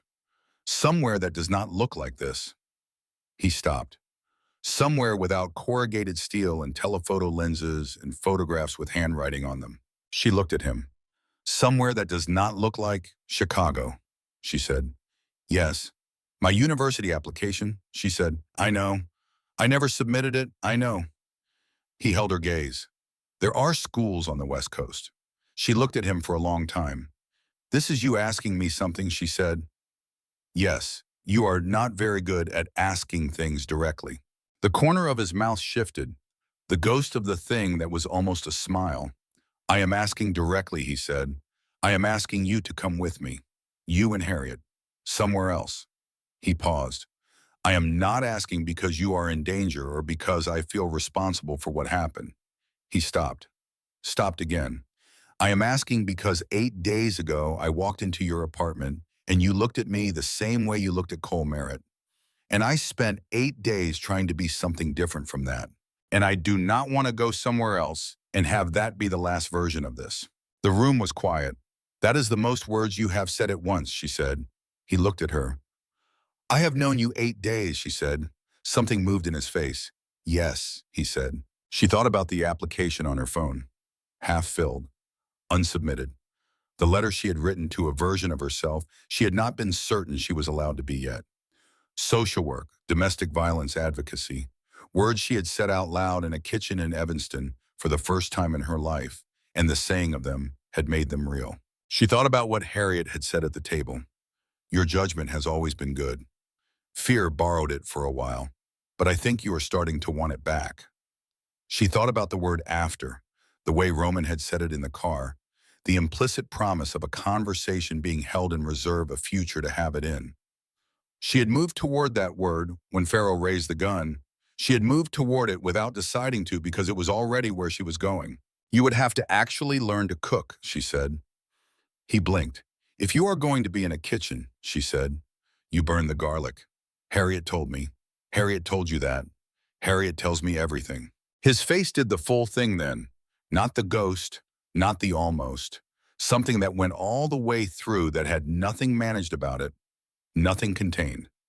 The face of a man experiencing something he had not felt in long enough, that the feeling had the quality of a door opening in a room that had been sealed for a considerable amount of time. It lasted approximately 3 seconds before the containment came back up. She held the 3 seconds, filed them in the place where she kept the things that were true. I will learn, he said. Okay, she said. They left Chicago on a Thursday morning, 11 days after it had all started, in a car that was not registered to either of them, heading west on Interstate 90, the city receding in the rear window into a skyline, and then a suggestion, and then the specific absence of a skyline. That was how you knew you had actually left. Harriet slept for the first 4 hours, with magnificent efficiency reclined in the passenger seat, with her hands folded and her expression peaceful, as though she had made a decision about this journey, and the decision was that it was fine and she was therefore going to rest. Nora sat in the back with her left arm in a sling and watched the geography change. Illinois flattening into the wide sky of the Midwest, then Iowa, then Nebraska. The landscape doing the thing it did in the middle of the country, where it stopped performing and just became itself enormous and indifferent and oddly settling. Roman drove. He drove the way he did everything economically with the full attention of someone who understood that attention was the resource you could not manufacture after the fact. He did not try to fill the silence, did not make it into something it was not. Just drove west while the sky got bigger. Nora fell asleep somewhere in Wyoming. When she woke, the mountains had arrived. Not gradually the way things usually arrived. Suddenly. The abruptness of them after so many hours of horizontal, the sheer vertical fact of them, and the late afternoon light was doing things to the peaks that were difficult to look at for very long, because they were the kind of beautiful that sat just at the edge of what a person could receive comfortably. Roman was still driving. She watched his profile in the fading light, the lines around his eyes, the set of his jaw that she had been learning for 11 days, his hands at 10 and 2 on the wheel. She had noticed that about him from the beginning, the specific placement always exactly there, the small discipline of a man who had found the right position for things and stayed in it. Wyoming, she said.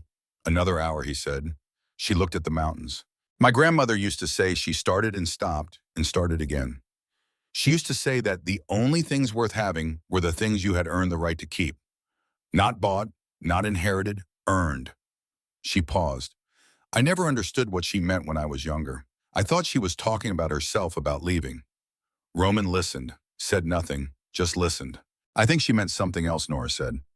I think she meant that what you go through, the actual hard things, they make you into someone who can hold something without dropping it, without running from it when it gets heavy. The mountains moved past the window. I'm not going to run, she said. She said it clearly. Not to the mountains, to him. He was quiet for a moment. I know, he said. The town of Crestline, Oregon had approximately 4,000 people in it, and a coastline that on clear days produced the kind of light that made you understand why people had been willing to cross impossible distances to reach the edge of this continent.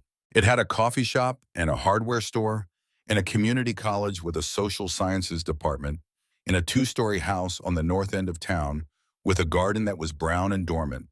In the November they arrived, but which Harriet surveyed through the bedroom window with the complete certainty of a woman who had already decided what she was going to plant in spring. Roman ran a small security consulting firm under the name Callum Voss and worked out of a converted space 2 blocks from the main street and came home in the early evenings and was learning to cook with the methodical patience he brought to everything, which meant he got things right eventually, and in the meantime burned the garlic with a regularity that Harriet found alternately amusing and deplorable depending on her mood. Harriet's hip was better. The specialist in Portland had been exactly what Roman had said, competent without performance, and Harriet had declared him adequate and completed her physical therapy with the same comprehensive stubbornness she brought to every obstacle.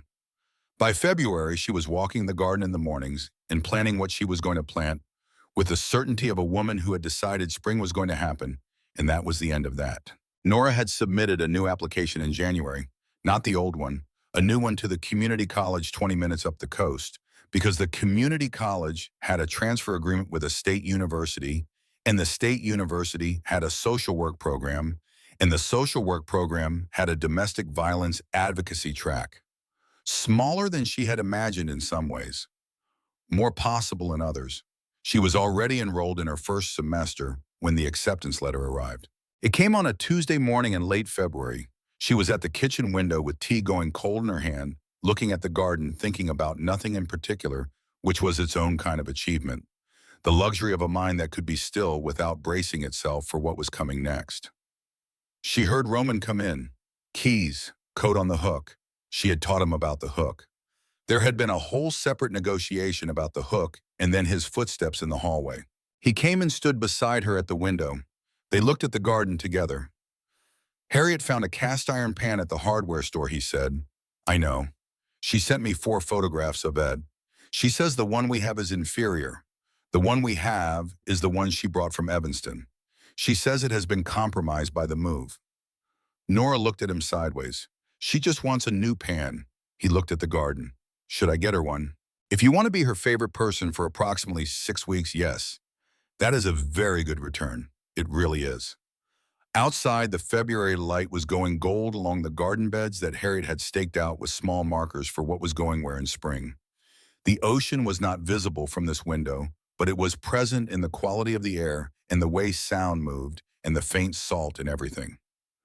Roman turned toward her. She looked at him. His face was the face she had been learning for 4 months. Not fully legible, probably never going to be fully legible, but considerably more known than it had been. She knew what he looked like at 2 in the morning when the nightmares that lived below the operational layer surfaced. She had found him in the kitchen twice, hands flat on the counter, not shaking, just present, waiting for the residue of whatever it had been to pass. She knew what he looked like when Harriet said something that landed differently than he expected. She knew what he looked like now in the February light looking at her.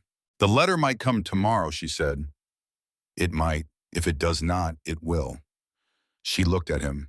You do not know that. I know you. He held her gaze. It will come. She thought about saying something measured, something that acknowledged the reasonable uncertainty. She thought about what Harriet had said in a kitchen that felt both very recent and very long ago. Fear borrowed your judgment for a while, but I think you are starting to want it back. She reached up with her right hand the uninjured shoulder and put her palm against the side of his face. He went very still. Not the operational stillness, not the compressed everything inward stillness she had spent 11 days in Chicago learning to read. Something else. The stillness of a man who has been handed something he had stopped expecting and needs a moment for the receiving of it to complete. He put his hand over hers. His hand was warm. She had noticed that about him from the very beginning, the warmth of his hands, which seemed improbable given everything, and was also entirely consistent with everything she had learned about the distance between what people appeared to be and what they actually were. You know what I told myself, she said, when I was on the floor in that warehouse. When I moved and the gun went off, tell me. I told myself there was an after. She said it quietly. You said after in the car, that there was a conversation we were going to have after, and I thought about that on the floor. I thought there is an after. Just get to the after. He was very still. I am in the after, she said. We are in the after. Yes, he said. His voice had gone to the register below, everything else below the operational layer, below the thing beneath it to whatever lived at the actual foundation of him. Yes, we are. She pressed her forehead to his. Outside, the light went on doing what it did in this particular place at this particular time of year, gold and patient falling across a garden that was holding its plans for spring with the quiet certainty of things that understood the right conditions eventually arrived. Inside the house on the north end of a town of 4,000 people, a woman who had spent 18 months learning to make herself invisible stood in a kitchen that was hers with her eyes closed. And a man who had spent 20 years building things that required violence to maintain stood with his forehead against hers. And neither of them was afraid. Not of the other, not of the silence between them, not of the weight of what they had come through, not of the complicated arithmetic of two people who had found each other through the worst versions of their lives and were building something in the aftermath. The tea had gone cold. She did not move to fix it. He did not move at all. They stood there as the February light and let the evening come in around them, the way evenings came in places where no one was watching for what the dark might bring, slow and unhurried, the way evenings always were in places where people had finally stopped running. The letter came on a Thursday. Nora opened it at the kitchen table with Harriet across from her, and Roman leaning in the doorway with his arms crossed, doing a very unconvincing performance of being less interested than he was, which was one of the things she had learned about him, that she found genuinely funny and had been carefully saving. She read it once. She set it on the table. She looked at Harriet. Harriet looked back with the clear-eyed attention of a woman who had already decided this was going to be good news and was simply waiting for the formality to complete. Well, Roman said from the doorway. Nora looked at him, looked at the letter, looked back at him. I am in, she said. Harriet made a sound that was possibly the least dignified sound Nora had ever heard her grandmother make, which was saying something, and pushed herself up from the table and put her arms around Nora with the strength of a woman for whom love had always expressed itself physically and practically, and without qualification. Over Harriet's shoulder, Nora looked at Roman. He was still in the doorway. He had not moved. But his face had done the full thing, the thing that went all the way through, that had nothing managed about it, nothing contained. 3 seconds of complete and unguarded exposure before the containment came back up. She held the 3 seconds, filed them in the place where she kept the things that were true, the things she had earned the right to keep. Outside the window, the February garden waited for spring, with the patience of things that understood the right conditions eventually arrived if you were willing to stay in place long enough to receive them. The light was going gold. The ocean was doing its constant patient work against the coastline 20 minutes away. A town of 4,000 people was going about the ordinary business of a Thursday afternoon with the comprehensive indifference of places that did not know they were the setting for anything in particular. They were just a house on the north end, a woman with a letter and a healed shoulder, and a path she had been afraid to claim for 3 years. A man learning to cook in a kitchen that did not require violence to stay warm. An old woman with better hips and a new cast iron pan, and absolute certainty about what she was planting in spring. The rest was just weather. And they had learned, all three of them in their different ways and through their different costs, that weather could be waited out, that the after arrived eventually, that you just had to be willing to move toward it. Even when the math was bad, even when the safest thing was to hold still. Sometimes you moved anyway, and sometimes that was enough to change everything.